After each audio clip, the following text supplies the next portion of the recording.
I want you to stop right where you are and listen to me very carefully, because what I'm about to share with you in the next few minutes has the power to completely transform your relationship with money, abundance, and prosperity forever. Now, I know that sounds bold, I know it sounds almost too good to be true, but I promise you, if you stay with me, if you truly open your heart and your mind to what I'm going to tell you, you will walk away from this moment a different person. You will understand something about the nature of abundance that most people never grasp in their entire lifetime.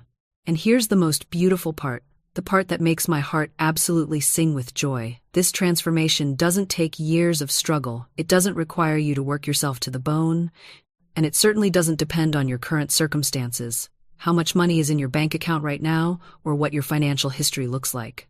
The change begins right here, right now, in this very moment we're sharing together. You see, I've spent years studying the invisible laws that govern our universe, the spiritual principles that determine whether we live in lack or abundance, in struggle or ease, in poverty or prosperity.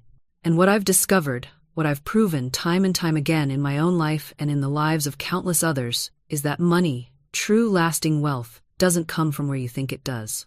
It doesn't come from working harder or longer hours. It doesn't come from manipulating others or scheming and plotting. It doesn't even come primarily from your education or your connections, though these things certainly have their place. No, my dear friend, money comes from something far more powerful, far more reliable, and far more available to you right now than any of those external things. Money flows from your consciousness. It flows from your thinking. It flows from the words you speak and the images you hold in your mind. And most importantly, it flows in direct response to spiritual law. Laws that are just as real and just as reliable as the law of gravity. Now, I can almost hear some of you thinking, but Florence, I've tried positive thinking before and it didn't work. Or, I've said affirmations and nothing changed. Or, I've visualized and prayed and still my bank account is empty. And I want you to know, I understand that frustration completely. I've felt it myself in the darker moments of my own journey. But here's what I've learned. And here's what I need you to really hear. Those approaches failed not because the law doesn't work, but because they were applied without true understanding. They were applied with doubt underneath. They were applied with fear lurking in the shadows. They were applied with one part of your mind saying the words, while another part was secretly contradicting them, canceling them out, making them powerless. You see, the universe doesn't respond to what you say with your lips alone. The universe responds to what you truly believe in your heart. The universe responds to your deep conviction. The universe responds to the vibration of your entire being, conscious and subconscious, and that's what we're going to address today. You see, most people come to spiritual work with what I call a divided consciousness. They say their affirmations in the morning, they visualize their desires, they speak their words of power, and then they spend the rest of the day worrying. They build their house of faith with one hand while tearing it down with the other. I've watched this pattern unfold countless times. A woman comes to me and says, Florence, I've been affirming abundance for 6 months. I say my statements every single day, but nothing's changing. And then, in the very next breath, she tells me how worried she is about her bills. She tells me how she can't afford this or that. She tells me all the reasons why money is scarce and hard to come by. Do you see the contradiction? She's trying to plant roses while watering weeds. Your subconscious mind is always listening. Always. It doesn't take a vacation. It doesn't clock out at 5 o'clock. Every word you speak, every thought you entertain, every emotion you feel, your subconscious is recording it all, accepting it all as instruction, as direction for what to create in your outer world. This is why I tell my students, you must become a guardian at the gateway of your thoughts. You must stand watch over your inner conversations. Because these inner conversations, these habitual thought patterns, are writing the script of your life far more powerfully than any affirmation you speak for 5 minutes each morning. Let me share something that might surprise you. The subconscious mind doesn't understand negatives. When you say, I am not poor, your subconscious simply hears poor and goes to work creating more experiences of poverty. When you say, I will not be sick, it hears sick and manifests illness. This is why affirmations must always be stated in the positive. You must claim what you desire, not push against what you don't want. But here's where it gets deeper, and this is what most teaching on affirmations misses entirely. It's not just about the words being positive. It's about the feeling beneath the words. It's about the vibration that accompanies your statement. You can say, I am abundantly supplied all day long, but if underneath those words there's a trembling fear, if there's a silent voice whispering, but what if it doesn't work? If there's a clenched desperation in your solar plexus, that's what your subconscious receives. That's what goes into the creative medium of mind. Your subconscious responds to conviction. It responds to the feeling of certainty. It responds to that quality of consciousness that already knows, that already possesses, that already has what it desires. This is what I mean when I speak of faith. Real faith isn't blind belief. Real faith is a quality of knowing. It's a settled assurance in your heart. It's the ability to see with your inner eye what hasn't yet appeared to your outer eye and to feel it as absolutely real. Think about this for a moment. When you know you have money in the bank, there's a certain feeling that accompanies that knowing. There's ease, there's relaxation, there's confidence. You don't worry about the check you just wrote because you know it's covered. That's the feeling you must bring to your affirmations. That's the consciousness you must establish. Not the desperate hoping of someone who's broke and terrified, but the calm assurance of someone who knows their supply is certain. Every morning, you must mentally rehearse this truth. Before the bills arrive, before the doubts come screaming, before your logical mind starts calculating lack, you speak your word. You declare, Infinite Spirit, open the way for my immediate supply. Let all that is mine by divine right now reach me, in great avalanches of abundance. Notice I said times great avalanches asterisk. Not a trickle, not just enough to scrape by. Avalanches. Because God doesn't do poverty. The universe doesn't deal in limitations. Those are human inventions, manufactured in the factory of fear. I knew a woman who came to me in absolute despair. Her husband had lost his position, they were 3 months behind on rent, and eviction was imminent. She wept as she told me, I've tried everything. I've looked for work, we've sold what we could, and still nothing comes. I said to her, you've tried everything except the one thing that works. You've tried human effort without spiritual recognition. You're rowing your boat with tremendous energy, but you haven't raised your sail to catch the divine wind. I taught her to stop looking at the empty bank account, stop rehearsing the disaster, stop telling everyone her tale of woe, which only planted more seeds of lack. Instead, every morning and evening, she stood before her mirror and declared, I am a child of the infinite. My supply is endless, immediate, and right at hand. Was it easy for her? No. Her mind fought back viciously. It screamed, you're lying to yourself, look at the facts. But she persisted. She treated those negative thoughts like uninvited guests, acknowledged them, then firmly showed them the door. Within 1 week, her husband received a telegram about a position he'd applied for 6 months earlier and forgotten about. The salary was double what he'd been making. Within 2 weeks, they had paid every debt and had money remaining. Magic? No. Law, spiritual law, as reliable as gravity. She changed her consciousness, and her world rearranged itself to match. This is what I mean by treatment.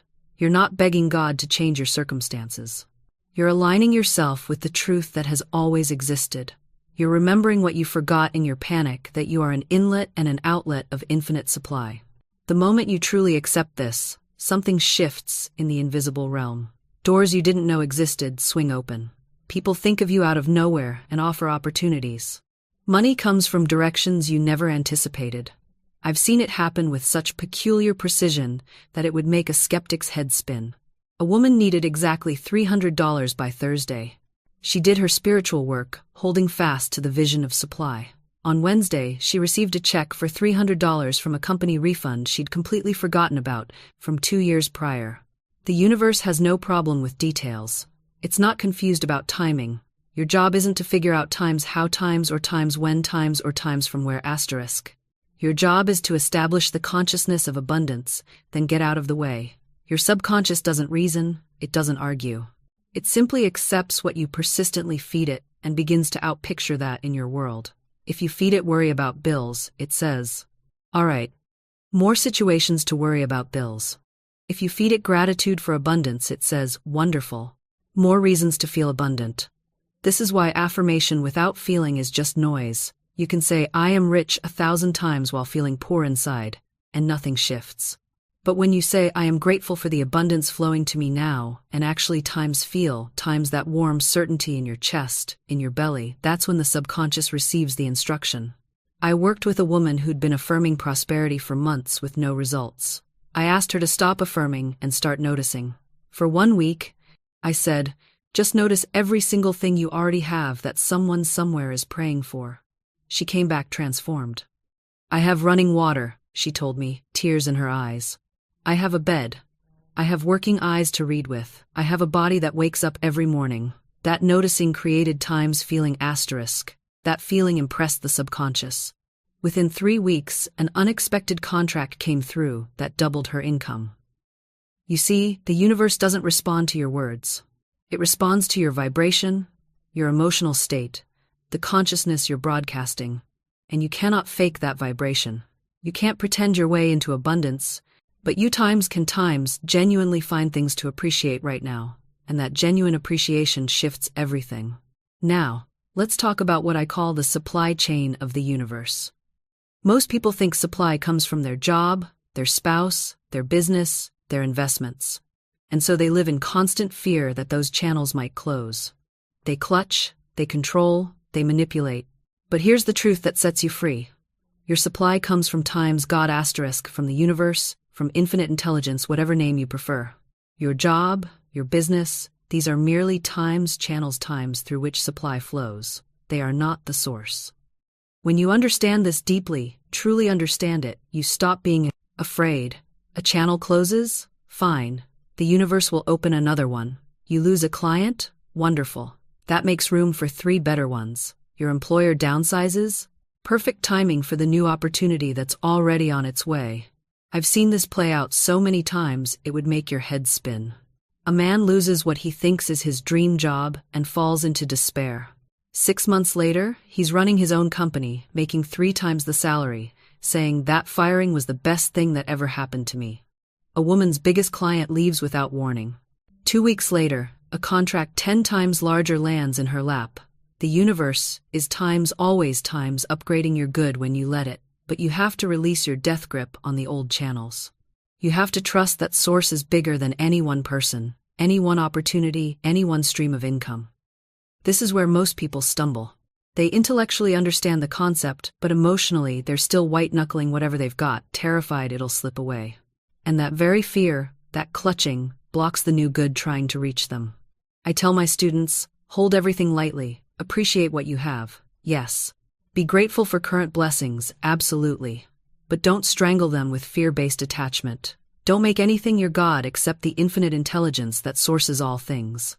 When you truly grasp that your good comes through people and situations, but from the universe itself, you walk differently. You breathe differently. You stop begging and start expecting.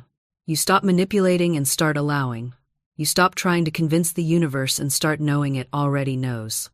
I've watched people exhaust themselves for years, trying to force doors open, pushing against reality with their bare hands, demanding that life comply with their timetable. And then one day, they simply decide. They decide that what they want already exists. They decide that the universe heard them the first time. They decide to rest in the knowing, instead of drowning in the asking. And that's when everything shifts. Because here's what most people don't understand about divine timing. It's not slow. It's not making you wait for the sake of building character or teaching you patience through suffering. Divine timing is actually instant, but you have to be the right person to receive what you're asking for. The universe isn't delaying your good. You are. With every moment you spend identifying as someone who doesn't have it yet, every single day you wake up and practice being the person who's still waiting is a day you push your desire further away. Every single day you rehearse lack, you're casting yourself in that role. You're the actor who keeps showing up to play the part of person without what they want, and then you're confused when that's the only role you get. The universe can only give you what matches your conviction. Not your hope, not your wish, not your desperate plea in the middle of the night. Your conviction, your knowing, your unshakable certainty that it's done. I want you to think about something for a moment. Think about breathing. You don't hope you'll breathe tomorrow. You don't affirm every morning, I am now breathing. I deserve to breathe. I am open to receiving breath. You just breathe. There's no question. There's no doubt. There's no backup plan if breathing doesn't work out. That's the energy of manifestation. That's the frequency of faith. When you know something is yours, you stop checking for evidence every 5 minutes. You stop interrogating reality, demanding proof, looking for signs that you're not delusional. You simply proceed as if it's handled. You make space in your life for it. You speak about it in present tense or past tense, never future tense. Because future tense means not now, and not now is a frequency that creates more not now. I had a student once who wanted to manifest a relationship. She'd been alone for years, and she was so hungry for love that her entire energy field was screaming desperation. She would text me constantly, "When will he come? Where is he? Did I do the visualization wrong? Should I try a different affirmation?" And I finally told her, "You're treating your desire like a missing person. You're putting up flyers, checking the news, filing reports. What if you just started setting the table for two?" She looked at me like I was insane. But she did it. She started living like someone who was loved. She bought a bigger bed. She cleared space in her closet. She stopped talking about being single like it was a chronic condition. She stopped attending therapy sessions dedicated to why I'm still alone.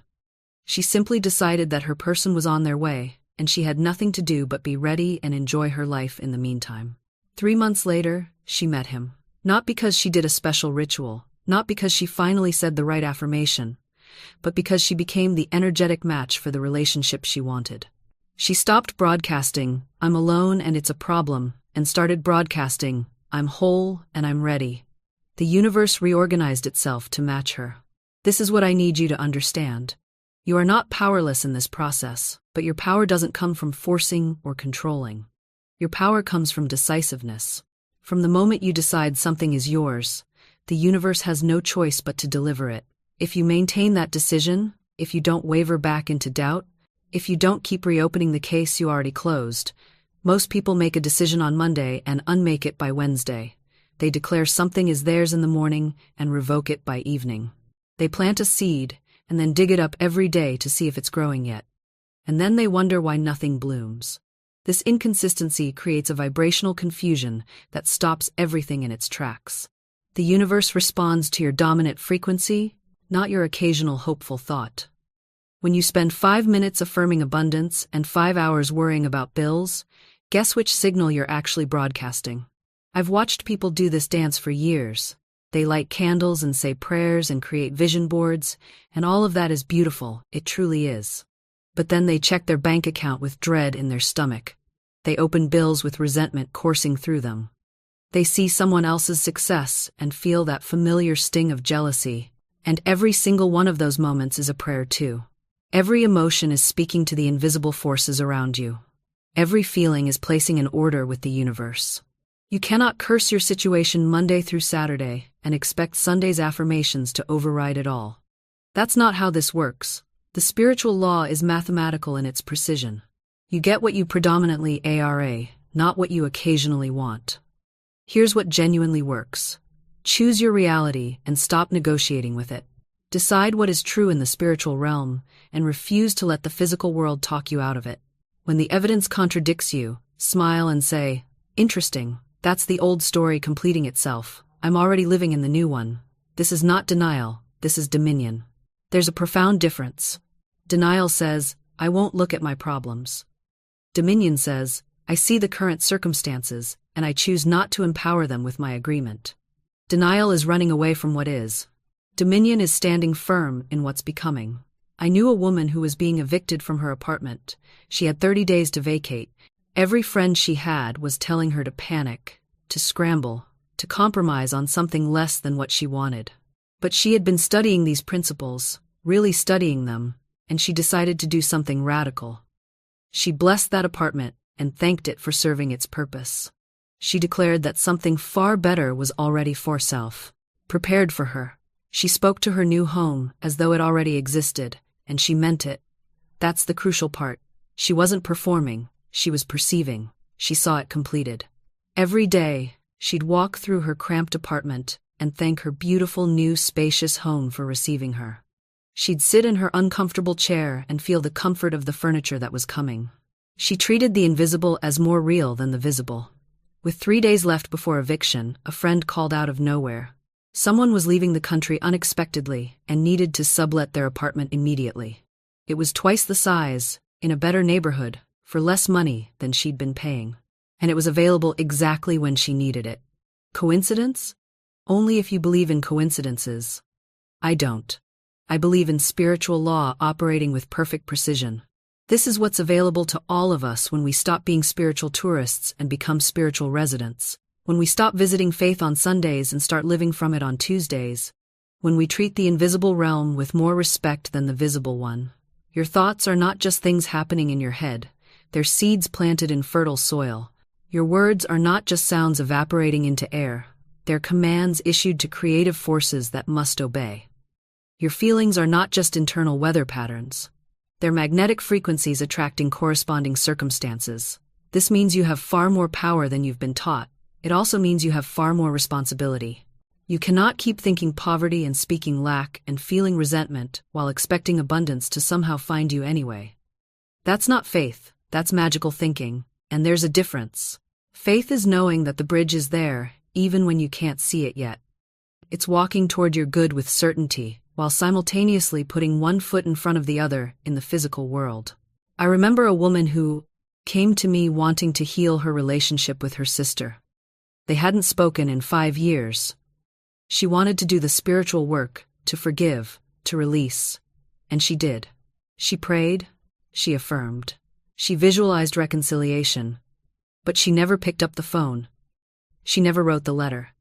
She never took a single action in the direction of what she was claiming to want. And nothing changed. Because the universe responds to movement. It responds to commitment demonstrated through action, not just through thought. So I asked her, if you truly believed reconciliation was possible, what would you do? And she said, without hesitation, I'd reach out. So I said, then that's your next step. The spiritual work prepares the soil, but you still have to plant the seed. Within a week, she had written the letter. Within a month, they were talking. Within 6 months, the relationship was healed. Not because the affirmations were magic words, but because the affirmations changed her consciousness, and her changed consciousness led to inspired action. This is how manifestation actually works. You don't sit on your couch affirming a new job while ignoring opportunities. You don't visualize perfect health while eating garbage and never moving your body. You don't claim abundance while refusing to look at your bank account or take responsibility for your finances. The spiritual work changes you. And when you change, your actions change. And when your actions change, your results change. It's not bypassing. It's not just think positive.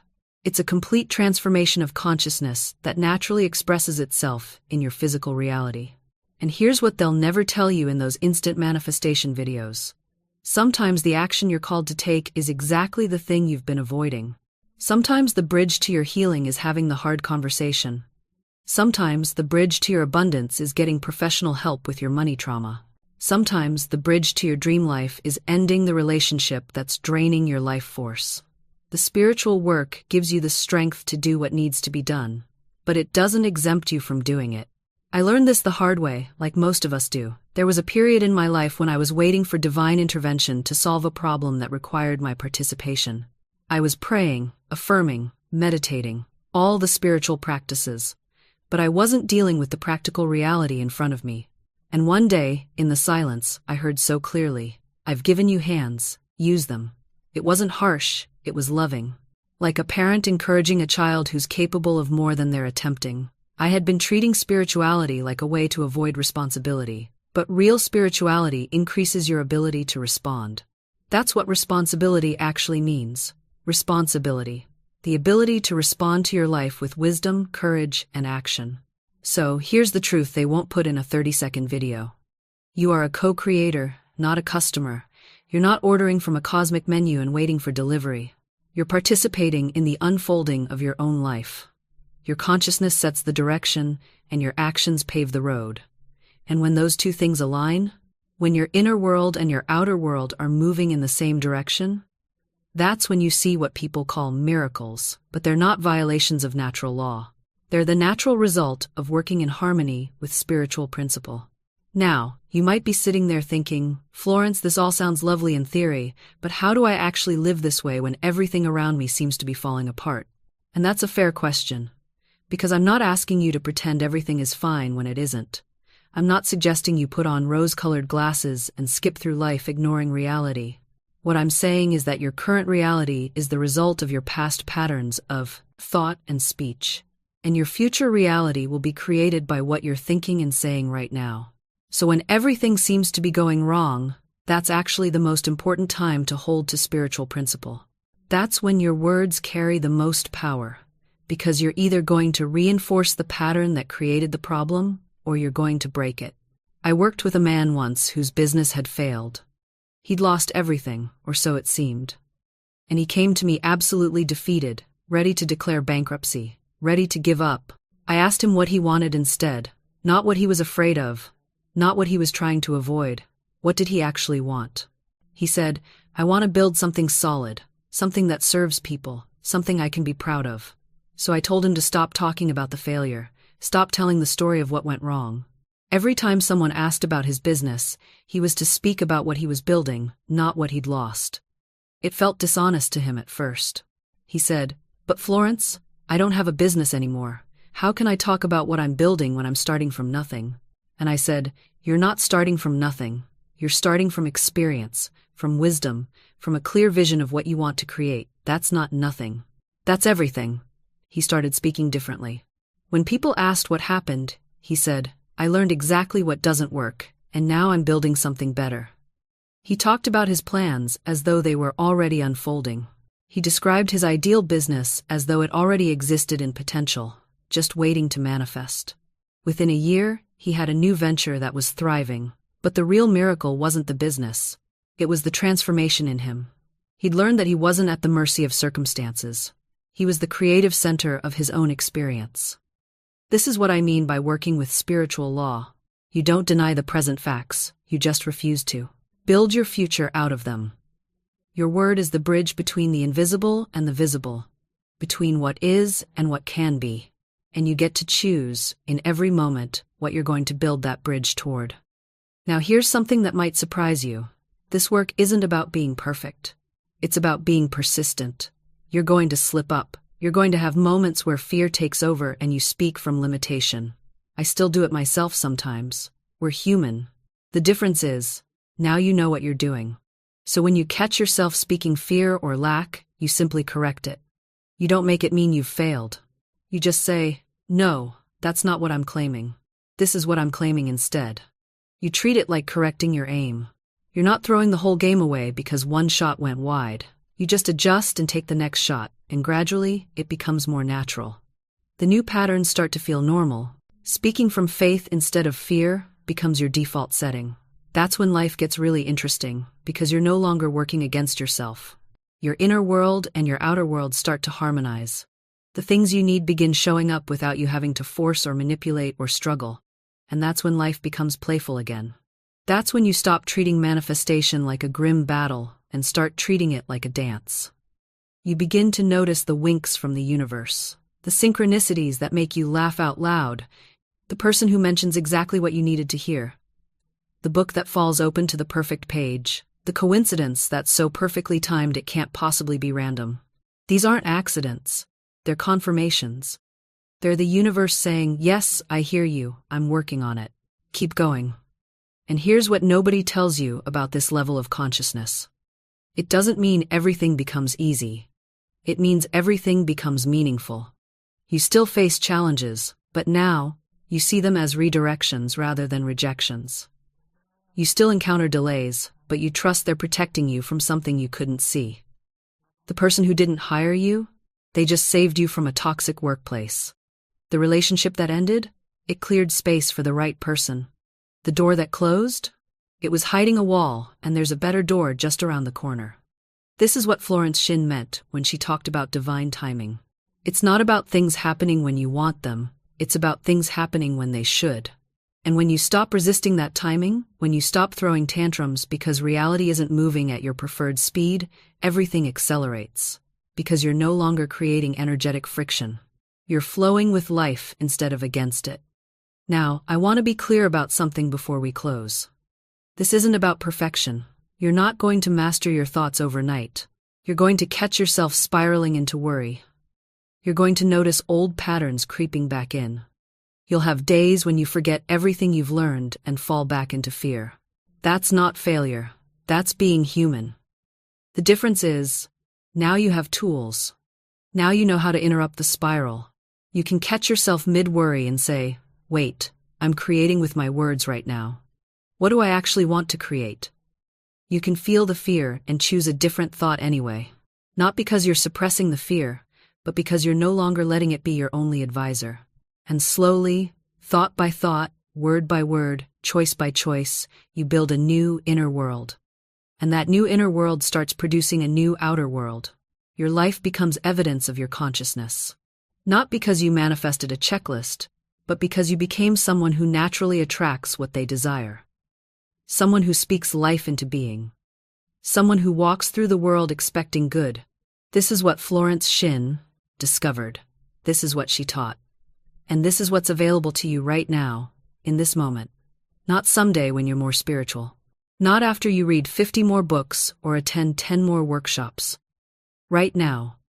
Because the only moment you can ever plant a new seed is now. The only moment you can speak a new word is now. The only moment you can shift your consciousness is this one. So what will you choose? Will you keep rehearsing the old story, the one where things are hard, where you're unlucky, where what you want never quite arrives? Or will you dare to speak a new story into existence? The universe is listening. It's always listening. And it's ready to rearrange reality to match whatever you consistently claim as true. Your word is your wand. Use it wisely. Use it boldly. Use it to create the life you were always meant to live.